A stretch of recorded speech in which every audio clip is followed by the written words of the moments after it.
योगी के कश्मीर पहुंचते ही भागकर बंकरों में छुपी पाकिस्तान की सेना आतंकियों ने किया सरेंडर। कानपुर के शुभम के परिवार से मिलकर योगी ने खाई सौगंध, मोदी से पहले योगी का बदला शुरू हुआ। शाह ने योगी को मिलाया फोन, कश्मीर में बुलडोजर बाबा के नाम से कांपे आतंकी, सरकार का बड़ा फैसला। उधर मोदी ने पाकिस्तान का हुक्का पानी बंद किया, पाकिस्तानियों को भारत से 48 घंटे के अंदर भागने का आदेश दिया। तो इधर योगी आदित्यनाथ जब कानपुर में शुभम के अंतिम संस्कार में शामिल होने पहुंचे तो शुभम की पत्नी ने अपने पति के लिए योगी आदित्यनाथ के सामने ऐसी मांग कर दी, जिसे सुनकर योगी आदित्यनाथ भी भावुक हो गए। और मोदी के बाद अब कश्मीर में योगी का बदला शुरू हो गया है। भारत में मौजूद पाकिस्तानी नागरिकों को 48 घंटे में देश छोड़ने का निर्देश दिया गया है। सीसीएस की बैठक में मोदी ने फैसला लिया है और पाकिस्तानी नागरिकों को भारत से 48 घंटे में देश छोड़ने का आदेश दिया गया है। अटारी बाघा बॉर्डर चेक पोस्ट को बंद कर दिया गया है। पाकिस्तान से सिंधु जल समझौता भी खत्म कर दिया गया है। पाकिस्तानी राजदूतों को भी भारत से जाने के लिए कह दिया गया है और 48 घंटे के अंदर पाकिस्तानियों को भारत छोड़ने का आदेश दिया गया है।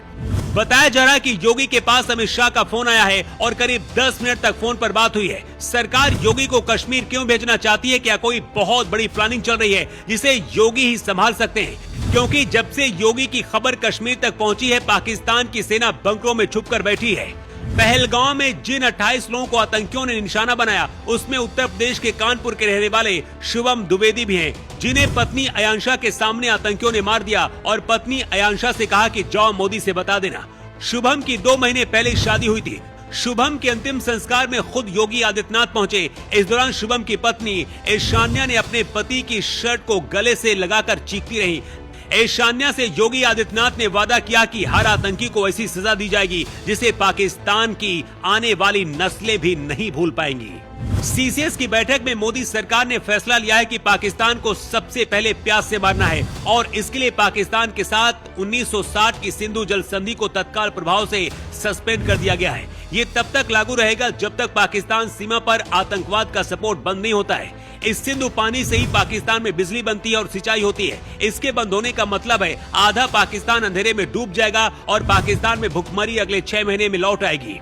दूसरा सबसे बड़ा जो फैसला लिया गया है वो ये है कि अटारी चेक पोस्ट को भी तत्काल प्रभाव से बंद कर दिया गया है, जिसकी वजह से भारत से जाने वाली खाद्य सामग्री भी अब पाकिस्तान नहीं जा पाएगी।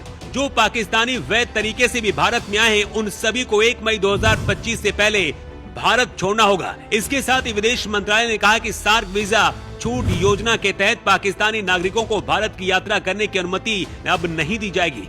पाकिस्तानी नागरिकों को पहले जारी किए गए किसी भी SBEZ वीजा को रद्द माना जाएगा। 48 घंटे के अंदर पाकिस्तानियों को भारत खाली करने का आदेश दिया गया है। लेकिन अब अचानक से कश्मीर में योगी आदित्यनाथ का खौफ फैल गया है और बॉर्डर पर आतंकी और पाकिस्तानी सेना बंकरों में छुप रही है। खबर है कि पाकिस्तान कराची में एक मिसाइल भी लेकर पहुंचा है। खबर है कि योगी आदित्यनाथ कश्मीर जाने की तैयारी में है और वहां के हालातों का जायजा लेंगे। सूत्रों के हवाले से खबर है कि खुद अमित शाह ने योगी आदित्यनाथ से फोन पर बात की है और 10 मिनट तक ये बातचीत चली है। आगे का प्लान क्या है अभी तक ये बात बाहर नहीं आई, लेकिन योगी अगर कश्मीर जाते हैं तो इसका मतलब है कि सरकार की कोई बहुत बड़ी प्लानिंग है। योगी आदित्यनाथ ने पहलगाम हमले के बाद कहा है, बहू बेटियों के सामने सिंदूर उजाड़ा जाए, कोई सभ्य समाज स्वीकार नहीं करता। आतंक के खिलाफ भारत सरकार की जीरो टॉलरेंस नीति है। ये वो सरकार नहीं है जो आतंक में भी वोट बैंक देखती है। ऐसे विषैले फनों को कुचलने का काम होगा। योगी ने कहा कि ये वो सरकार नहीं है जो आतंक के मुकदमों को वापस लेती है। ताबूत पर आखिरी कील ठोकने की शुरुआत अब हो चुकी है। जहां भी ऐसी घटनाएं होती हैं, वहां पर योगी मॉडल लागू करने की पूरे देश में मांग होती है। यही वजह की कश्मीर में भी योगी मॉडल और बुलडोजर एक्शन की मांग हो रही है। योगी के कश्मीर पहुंचने का मतलब है देश के दुश्मनों का विनाश। योगी पहले भी कह चुके हैं कि बहुत जल्द पाकिस्तान नक्शे से मिट जाएगा। अब लगता है कि वक्त आ गया है। वैसे आपकी राय क्या है? कमेंट करके जरूर बताएं।